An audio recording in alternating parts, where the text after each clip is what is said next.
आपको बुलेटिन भाग 2 के माध्यम से पहले ही सूचित किया गया है कि माननीय वित्त मंत्री जी के बजट भाषण की प्रतियां आपको हार्ड कॉपी के रूप में उपलब्ध कराई जाएगी। अतः बजट प्रस्तुत हो जाने के पश्चात माननीय सदस्य बजट भाषण की प्रति प्रकाशन काउंटर से प्राप्त कर सकते हैं। आपको ये भी सूचित किया जाता है कि माननीय मंत्री द्वारा बजट प्रस्तुत किए जाने के पश्चात उसे मेंबर पोर्टल पर भी उपलब्ध करा दिया जाएगा। माननीय वित्त मंत्री जी।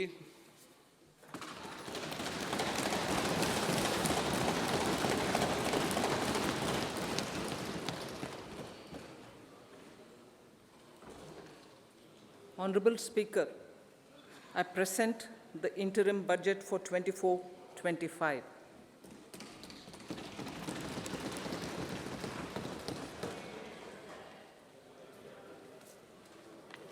The Indian economy has witnessed profound positive transformation in the last 10 years. The people of India are looking ahead to the future with hope and optimism. With the blessings of the people, when our government, under the visionary and dynamic leadership of Honorable Prime Minister Shri Narendra Modi, assumed office in 2014, the country was facing enormous challenges. With Sabka Saath, Sabka Vikas as its mantra, the government overcame those challenges in right earnest.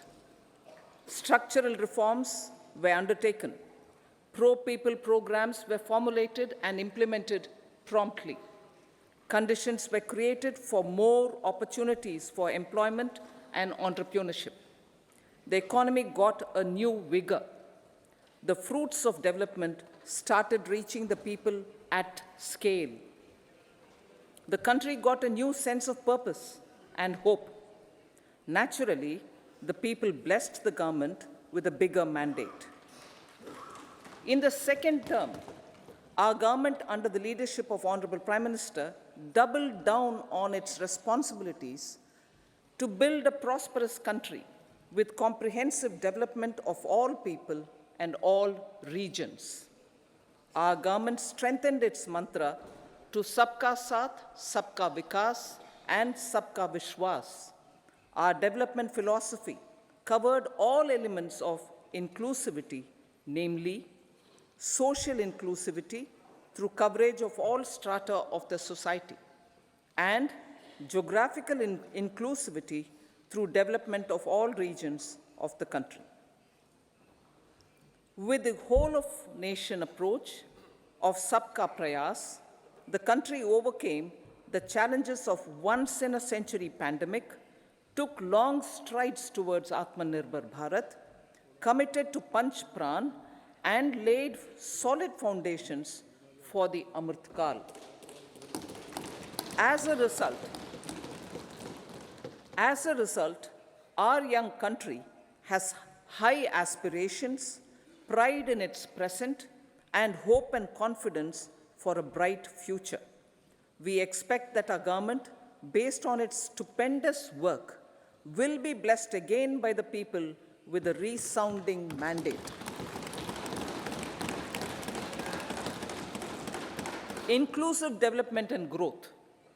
Our humane and inclusive approach to development is a marked and deliberate departure from the earlier approach of provisioning up to village level.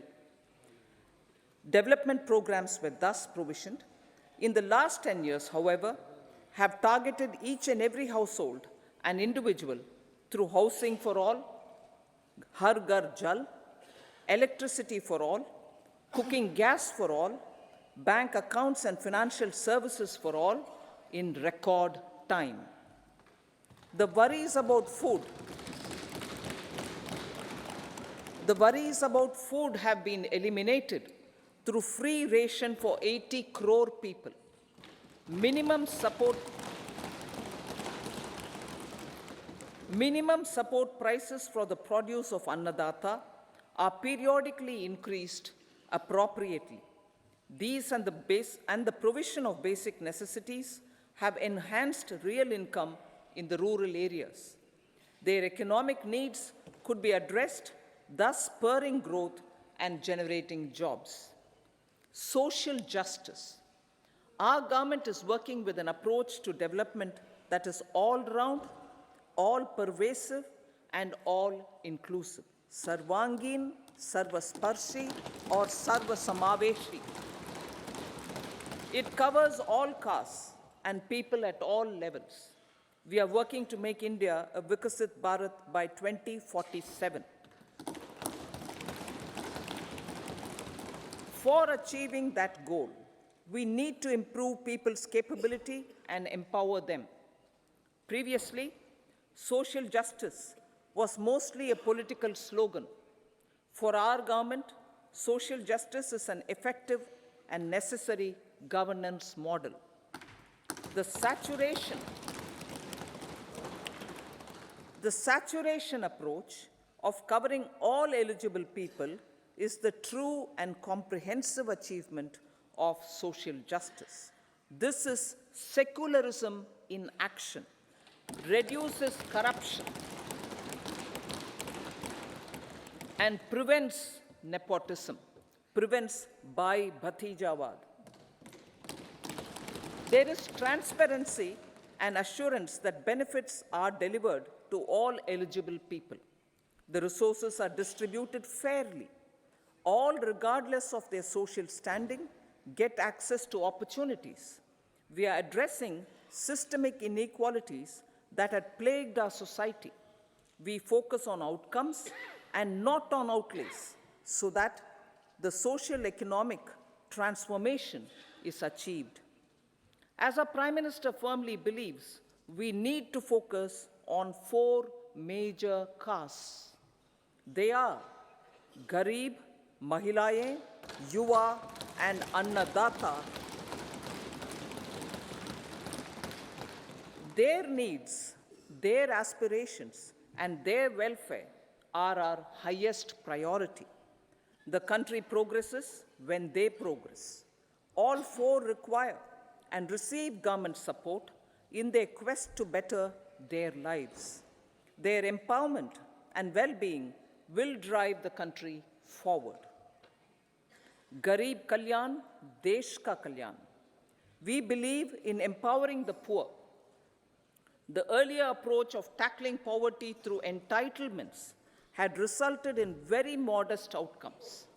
When the poor became empowered partners in the development process, government's power to assist them also increases manifold.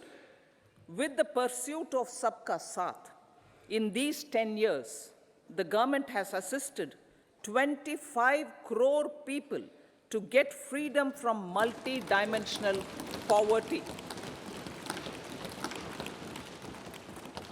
Our government's efforts are now getting synergized with energy and passion of such empowered people. This is truly elevating them from poverty. Direct benefit transfer of 34 lakh crore rupees from the government using PM Jan Dhan accounts has led to savings of 2.7 lakh crores of rupees for the government. This savings has been realized through avoidance of leakages prevalent earlier. The savings have helped in providing more funds for Garib Kalyan. PM Swanidhi has provided credit assistance to 78 lakh street vendors. From that total of 78 lakh street vendors, 2.3 lakh have received credit for the 3rd time. PM Janman Yojana reaches out to the particularly vulnerable tribal groups who have remained outside the realm of development so far. PM Vishwakarma Yojana provides end-to-end support to artisans and craftspeople engaged in 18 trades. The schemes for empowerment of Divyangs and transgender persons reflect firm resolve of our government to leave no one behind. Welfare of Annadata. Farmers are our Annadata. Every year under PM Kisan Samman Yojana, direct financial assistance is provided to 11.8 crore farmers, including marginal and small farmers. Crop insurance is given to 4 crore farmers under PM Fasal Bima Yojana. These, besides several other programs, are assisting Annadata in producing food for the country and for the world. Electronic National Agricultural Market has integrated 1,361 mandis and is providing services to 1.8 crore farmers with trading volume of 3 lakh crores of rupees. The sector is poised for inclusive, balanced, higher growth and productivity. These are facilitated from farmer-centric policies, income support, coverage of risks through price and insurance support, promotion of technologies and innovations through startups. Empowering the Amrit PD, the Yuva. Our prosperity depends on adequately equipping and empowering the youth. The National Education Policy 2020 is ushering the transformational reforms. PM Schools for Rising India, PM Shri, are delivering quality teaching and nurturing holistic and well-rounded individuals. The Skill India mission has trained 1.4 crore youth, upskilled and reskilled 54 lakh youth, and established 3,000 new ITIs. A large number of institutions of higher learning, namely 7 IITs, 16 triple ITs, 7 IIMs, 15 AIMS, and 390 universities have been set up. PM Mudra Yojana has sanctioned 43 crore loans aggregating to 22.5 lakh crores of rupees for entrepreneurial aspirations of our youth. Besides that, Fund of Funds, Startup India, and Startup Credit Guarantee schemes are assisting our youth. They are also becoming Rozgar Data. The country is proud of our youth scaling new heights in sports. The highest ever medal tally in Asian Games and Asian Para Games in 2023 reflects a high confidence level.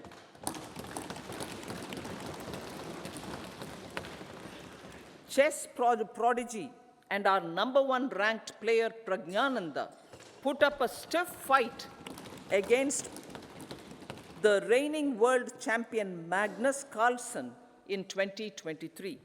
Today, India has over 80 chess grandmasters compared to little over 20 in 2010.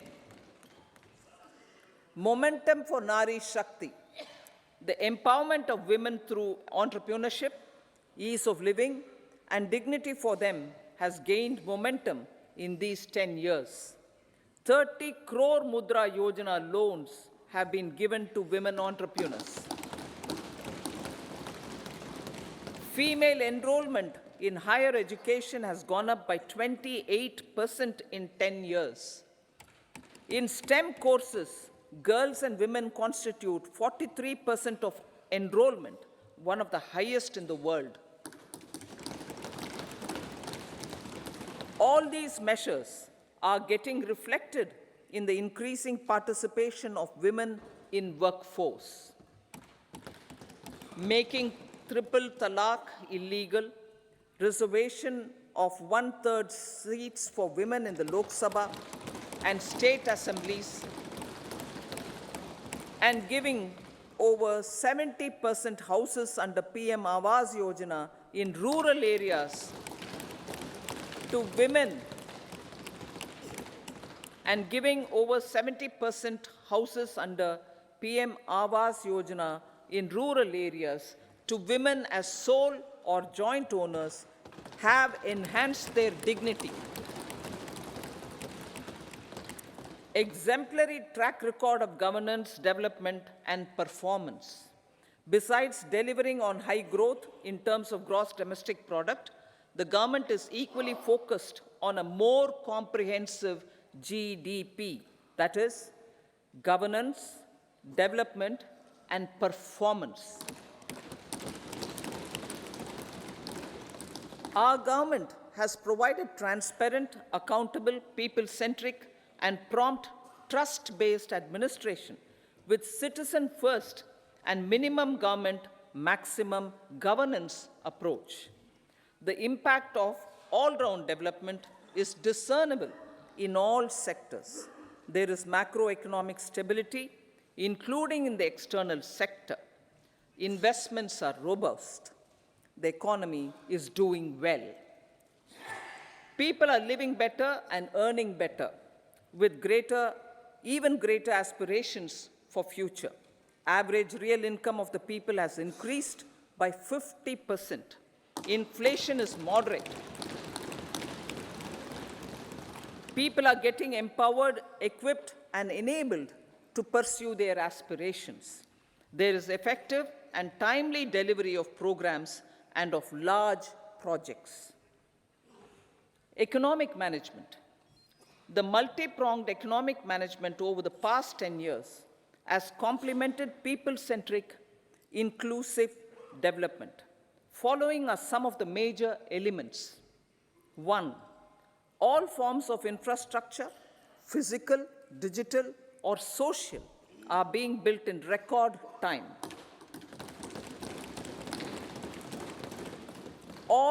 Number 2, all parts of the country are becoming active participants in economic growth.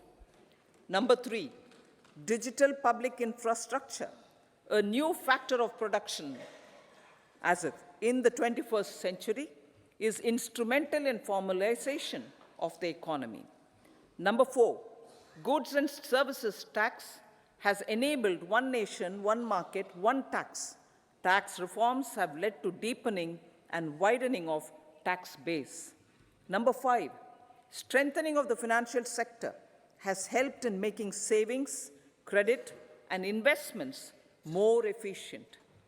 Number 6, GIFT, IFSC, and the Unified Regulatory Authority, IFSCA, are creating a robust gateway for global capital and financial services for the economy.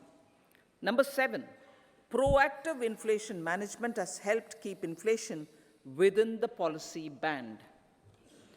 Now, the global context, Honorable Speaker, sir.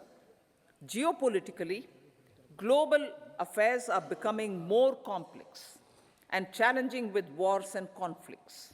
Globalization is being redefined with reshoring and friendshoring, disruption and fragmentation of supply chains and competition for critical minerals and technologies. A new world order is emerging after the COVID pandemic. India assumed the G20 presidency during very difficult times for the world.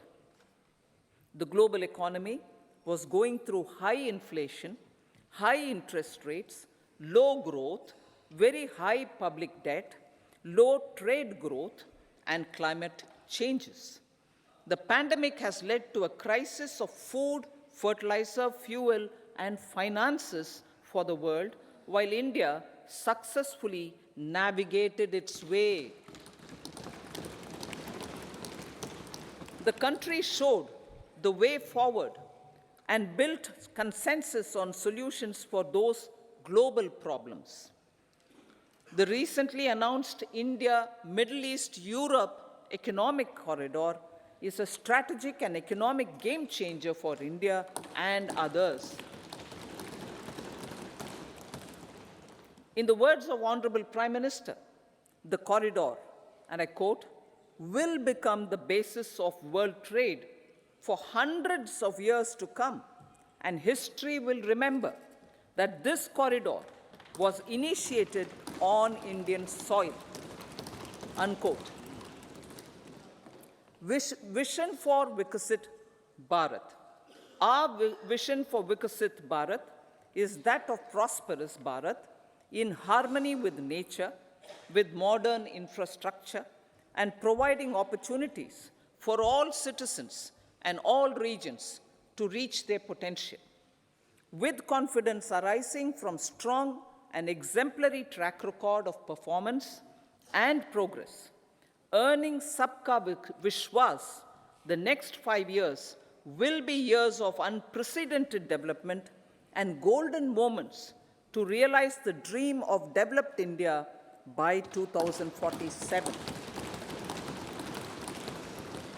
The trinity of demography, democracy, and diversity backed by Sabka Prayas has the potential to fulfill aspirations of every Indian.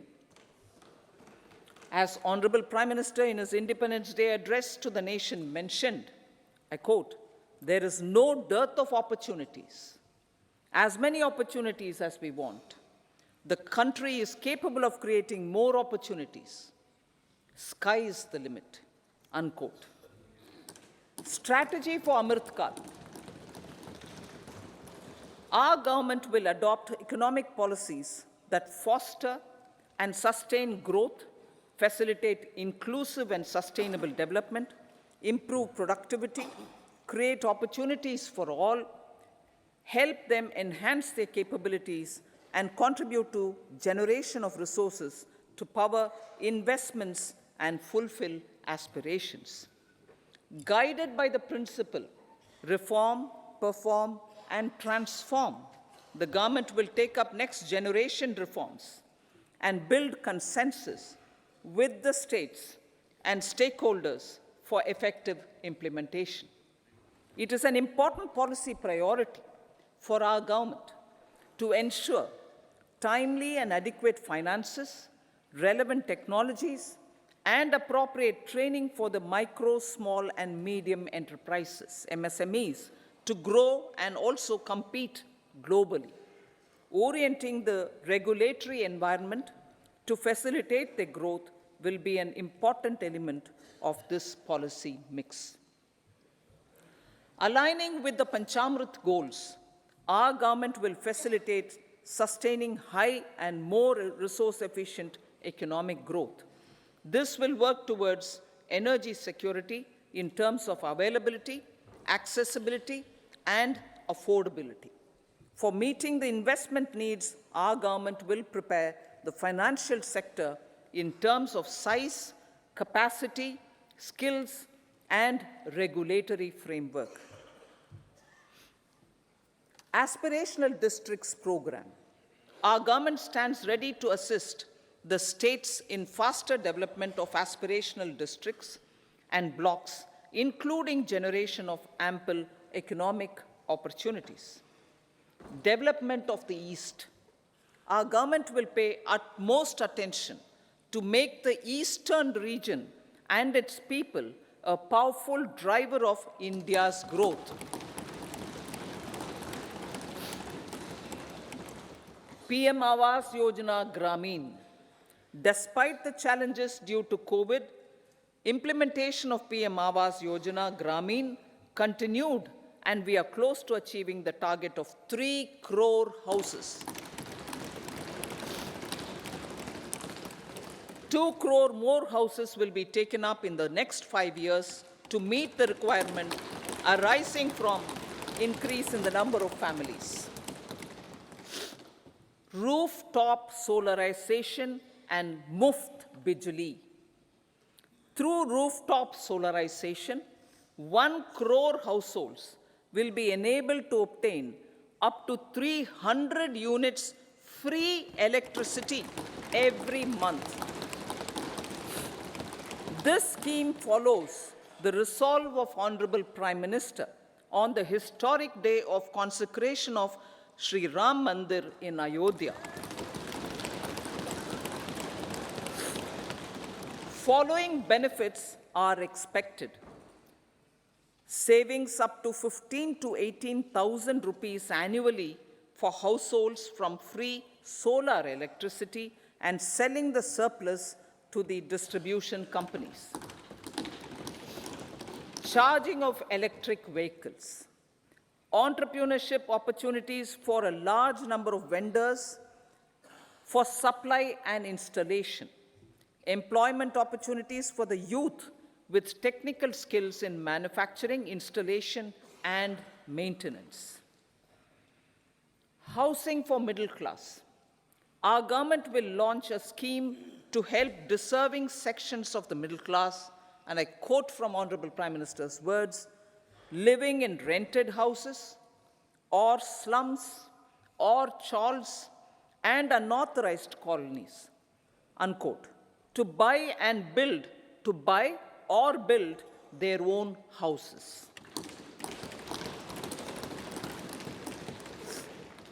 Medical colleges. Several youth are ambitious to get qualified as doctors. They aim to serve our people through improved healthcare services. Our government plans to set up more medical colleges by utilizing the existing hospital infrastructure under various departments. A committee for this purpose will be set up to examine the issues and make relevant recommendations. Cervical cancer vaccination. Our government will encourage vaccination for girls in the age group of 9 to 14 years for prevention of cervical cancer. Maternal and child health care. Various schemes for maternal and child care will be brought under one comprehensive program for synergy in implementation. Upgradation of Anganwadi centers under Saksham Anganwadi and Poshan 2.0 will be expedited for improved nutrition delivery, early childhood care, and development. The newly designed U-Win platform for managing immunization and intensified efforts of Mission Indradhanush will be rolled out expeditiously throughout the country. Ayushman Bharat. Healthcare cover under Ayushman Bharat scheme will be extended to all ASHA workers, to all Anganwadi workers and helpers. Agriculture and food processing. The efforts of value addition in agriculture sector and boosting farmers' incomes will be stepped up. Pradhan Mantri Kisan Sampada Yojana has benefited 38 lakh farmers and generated 10 lakh employment. Pradhan Mantri Formalization of Micro Food Processing Enterprises Yojana has assisted 2.4 lakh SHGs and 60,000 individuals with credit linkages. Other schemes are complementing the efforts for reducing post-harvest losses and improving productivity and incomes.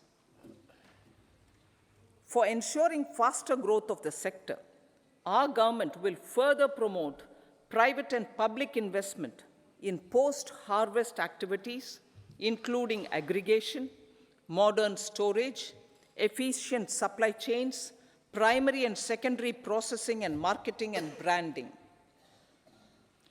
Nano DAP. After the successful adoption of nano urea, application of nano DAP on various crops will be expanded in all agroclimatic zones.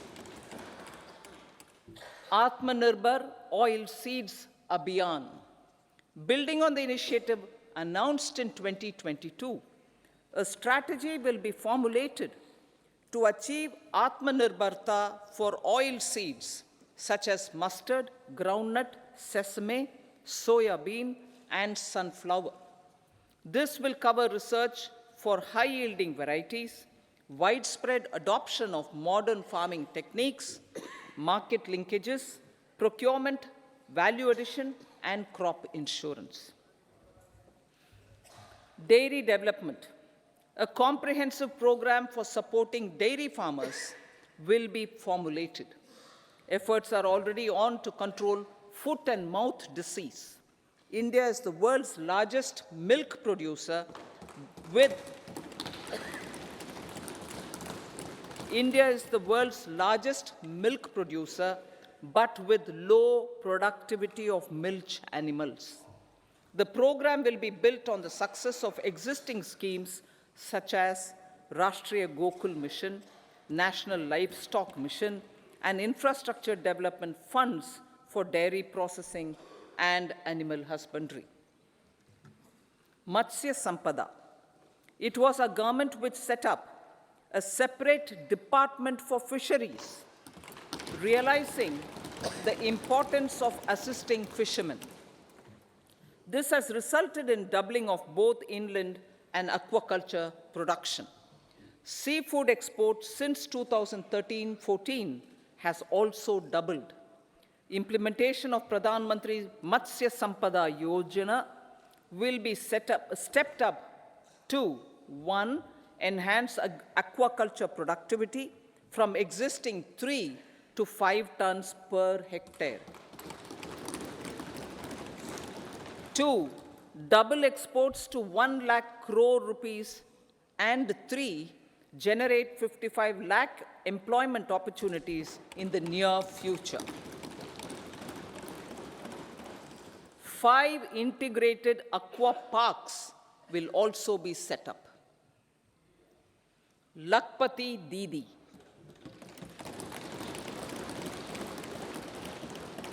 $83 lakh SHGs, 83 lakh SHGs with 9 crore women are transforming rural socio-economic landscape with empowerment and self-reliance. Honorable Speaker said, their success has assisted nearly 1 crore women to become Lakpati Didi already. They are an inspiration to others. Their achievements will be recognized through honoring them. Buoyed by the success, it has been decided to enhance the target for Lakpati Didi from 2 crores to 3 crores.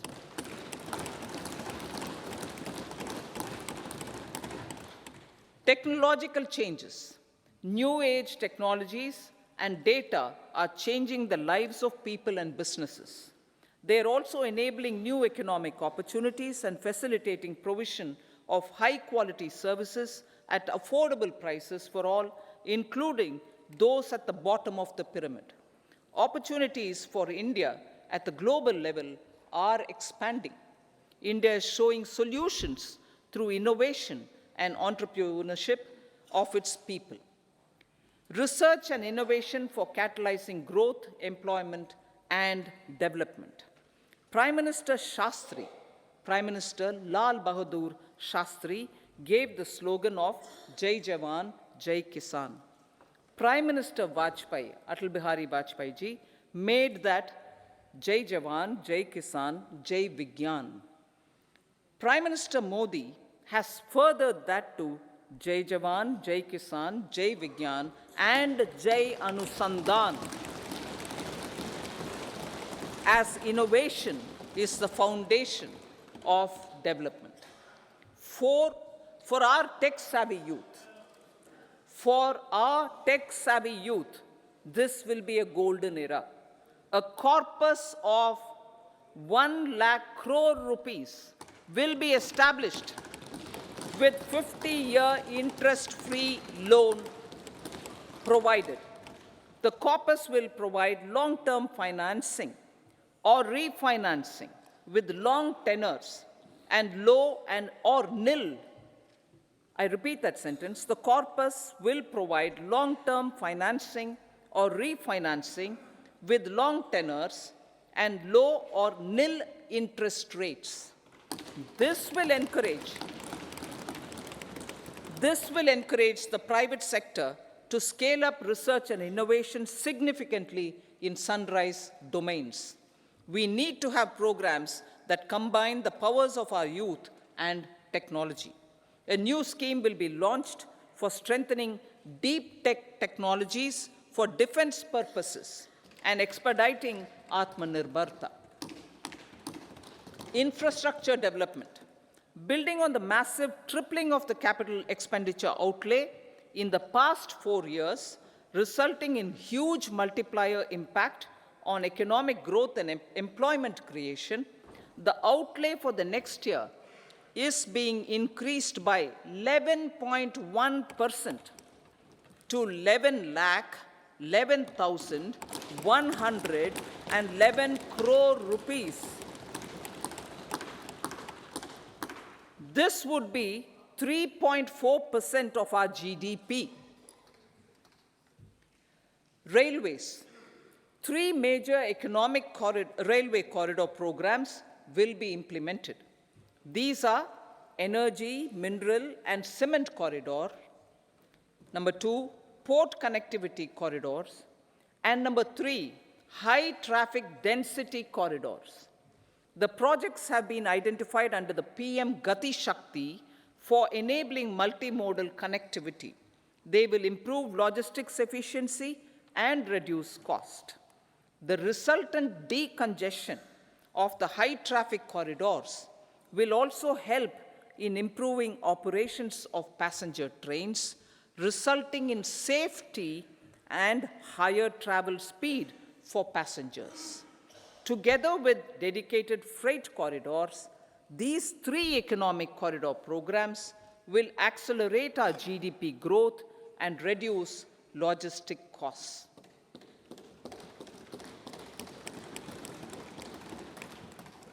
$40,000 normal rail bogies will be converted to Vande Bharat standards to enhance safety, convenience, and comfort of passengers. Aviation sector. The aviation sector has been galvanized in the past 10 years. Number of airports have doubled to 149. Rollout of air connectivity to Tier 2 and Tier 3 cities under UDAN scheme has been widespread. 517 new routes are carrying 1.3 crore passengers. Indian carriers have proactively placed orders for over 1,000 new aircrafts. Expansion of existing airports and development of new airports will continue expeditiously. Metro and Namo Bharat. We have a fast expanding middle class and rapid urbanization is taking place. Metro rail and Namo Bharat can be the catalyst for the required urban transformation. Expansion of these systems will be supported in large cities, focusing on transit-oriented development. Green energy. Towards meeting our commitment for net zero by 2070, the following measures will be taken. Viability gap funding will be provided for harnessing offshore wind energy potential for initial capacity of 1 gigawatt. Coal gasification and liquefaction capacity of 100 metric tons will be set up by 2030. This will also help in reducing imports of natural gas, methanol, and ammonia. Phased mandatory blending of compressed biogas in compressed natural gas for transport and piped natural gas for domestic purposes will be mandated. Financial assistance will be provided for procurement of biomass aggregation machinery to support collection. Electric vehicle ecosystem. Our government will expand this and strengthen the e-vehicle ecosystem by supporting manufacturing and charging infrastructure. Greater adoption of e-buses for public transport networks will be encouraged through payment security mechanism. Biomanufacturing and biofoundry. For promoting green growth, a new scheme of biomanufacturing and biofoundry will be launched.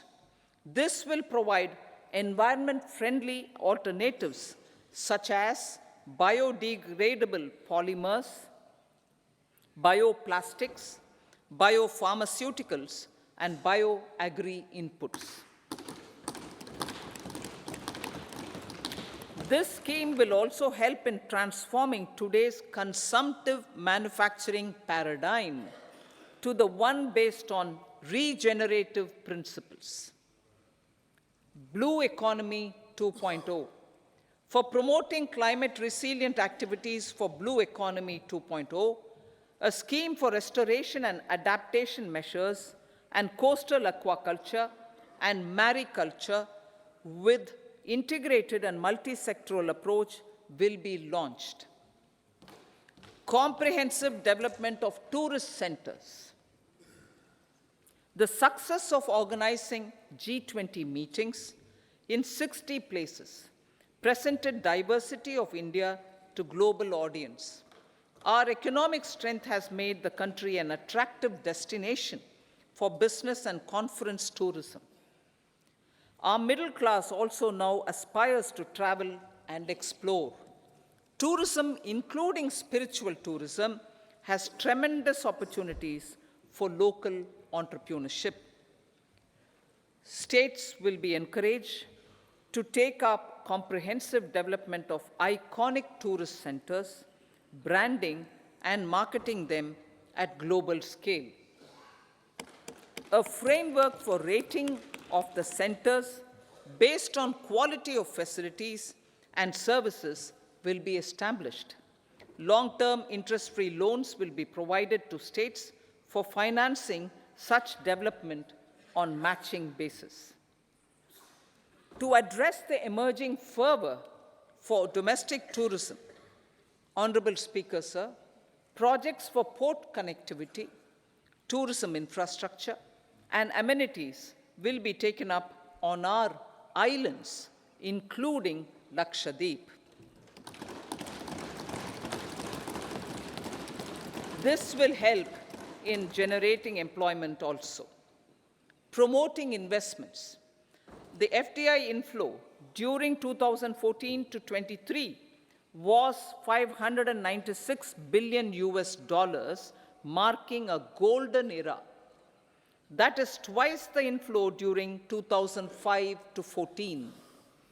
For encouraging sustained foreign investment, we are negotiating bilateral investment treaties with our foreign partners in the spirit of First Develop India. FDI is First Develop India. Reforms in the states for Vikasit Bharat.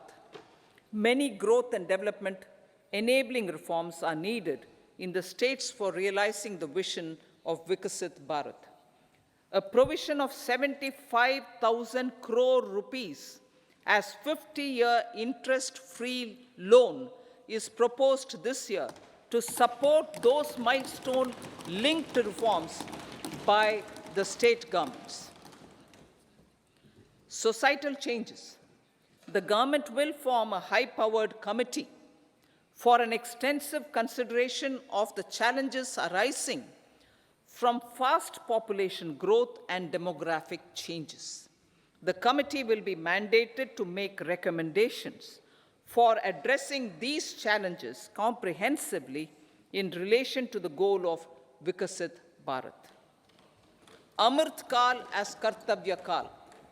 Our government stands committed to strengthening and expanding the economy with high growth and to create conditions for people to realize their aspirations.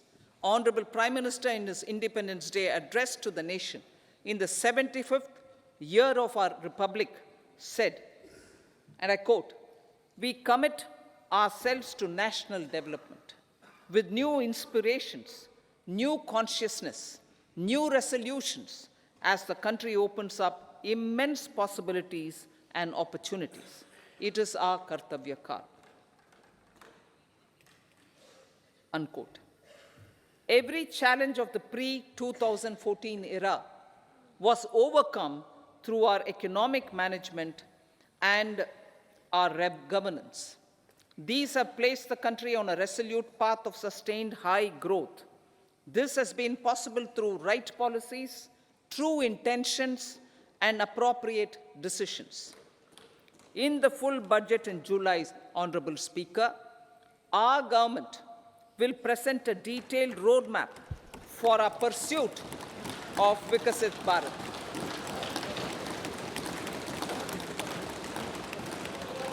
Revised estimates of 2023-24.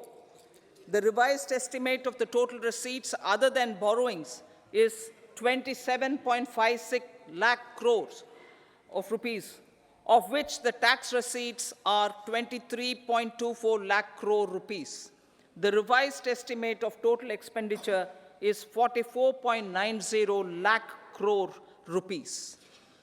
The revenue receipts at 30.03 lakh crore rupees are expected to be higher than the budget estimate, reflecting strong growth momentum and formalization in the economy.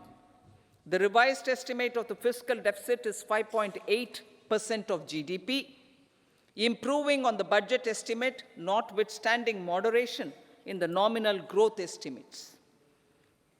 Budget estimates for 2024-25. Coming to the year 2024-25, the total receipts other than borrowings and total expenditure are estimated at 30.80 and 47.66 lakh crore rupees respectively. The tax receipts are estimated at 26.02 lakh crore rupees. The scheme of 50-year interest-free loan for capital expenditure to states will be continued this year with an outlay of 1.3 lakh crore rupees.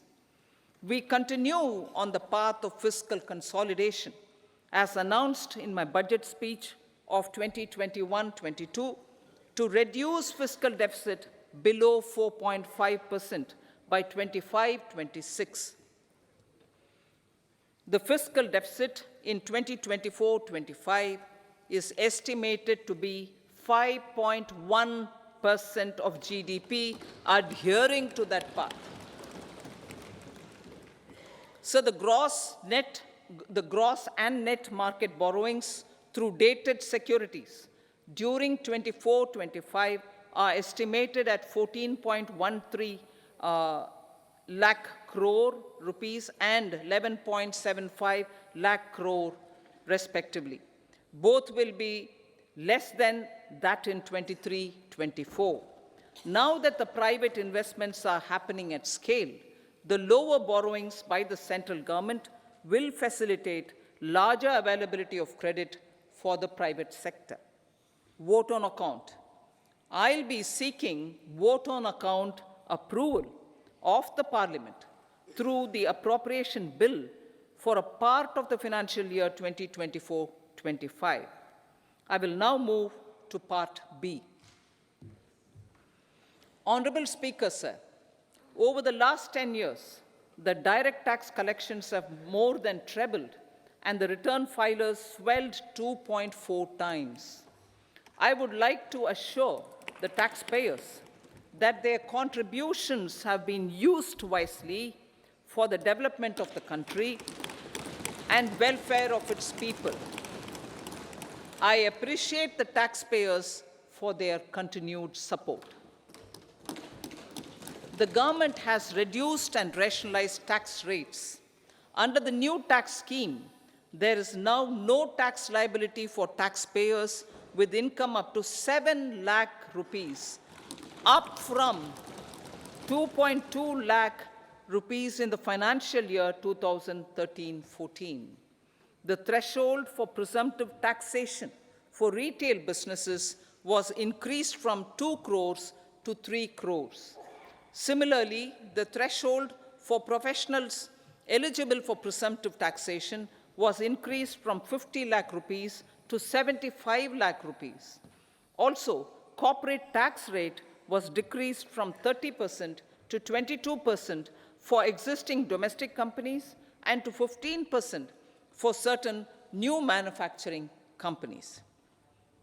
Honorable Speaker, sir, in the last 5 years, our focus has been to improve taxpayer services.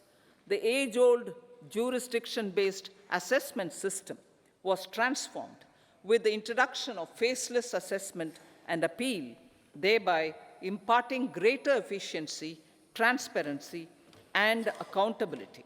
Introduction of updated income tax returns, a new Form 26AS, and pre-filling of tax returns have made filing of tax returns simpler and easier. Average processing time of returns has been reduced from 93 days in the year 2013-14 to a mere 10 days this year, thereby making refunds faster. Indirect taxation.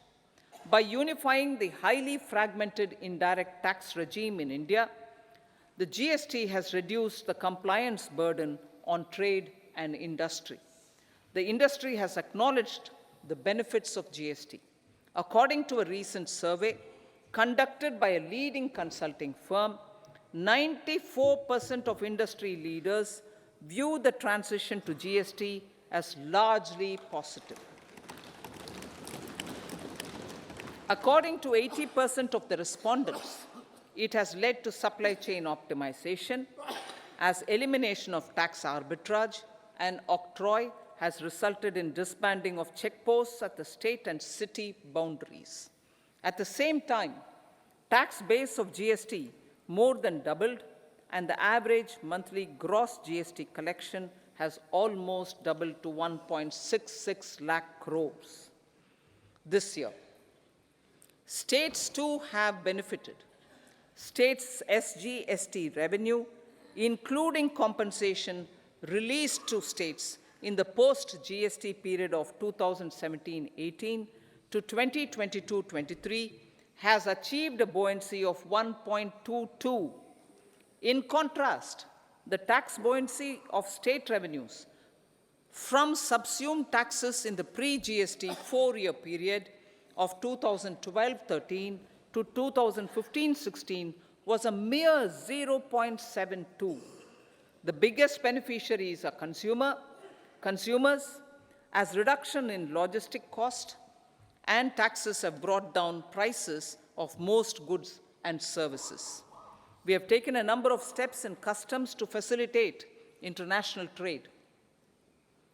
As a result, the import release time declined by 47% to 71 hours at inland container depots, by 28% to 44 hours at air cargo complexes, and by 27% to 85 hours at seaports over the last 4 years since 2019, when the national time release studies were first started. Tax proposals. As for tax proposals, in keeping with the convention, I do not propose to make any changes relating to taxation and propose to retain the same tax rates for direct and indirect taxes, including import duties. However, certain tax benefits to startups and investments made by sovereign wealth or pension funds, as also tax exemption on certain income of some IFSC units, are expiring on 31/3/2024. To provide continuity in taxation, I propose to extend the date to 31/3/2025. Moreover, in line with our government's vision to improve ease of living and ease of doing business, I wish to make an announcement to improve taxpayer services. There are a large number of petty, non-verified, non-reconciled, or disputed direct tax demands, many of them dating as far back as 1962, which continue to remain on the books, causing anxiety to honest taxpayers and hindering refunds of subsequent years. Honorable Speaker, sir, I propose to withdraw such outstanding direct tax demands up to 25,000 rupees pertaining to the period up to financial year 2009-10 and up to 10,000 rupees for financial years 2010-11 to 2014-15. This is expected to benefit about 1 crore taxpayers. 1 crore taxpayers would benefit out of this. Economy then and now. In 2014, when our government assumed the reins, the responsibility to mend the economy step by step and to put the governance systems in order was enormous. The need of the hour was to give hope to the people, to attract investments, and to build support for the much-needed reforms. The government did that successfully, following a strong belief of nation first. The crisis of those years has been overcome, and the economy has been put firmly on a high, sustainable growth path with all-round development. It is now appropriate to look at where we were then. I repeat, it is now appropriate to look at where we were then till 2014 and where we are now, only for the purpose of drawing lessons from the mismanagement of those years. The government will lay a white paper on table of the House.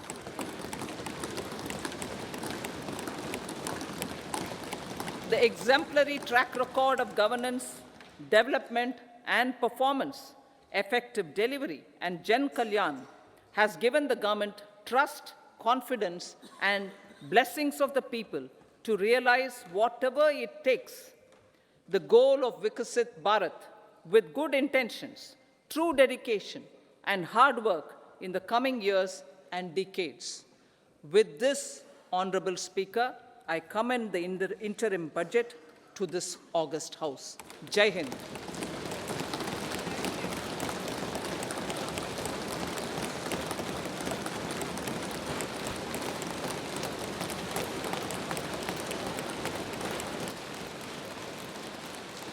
Item number 2, Shrimati Nirmala Sitharaman ji.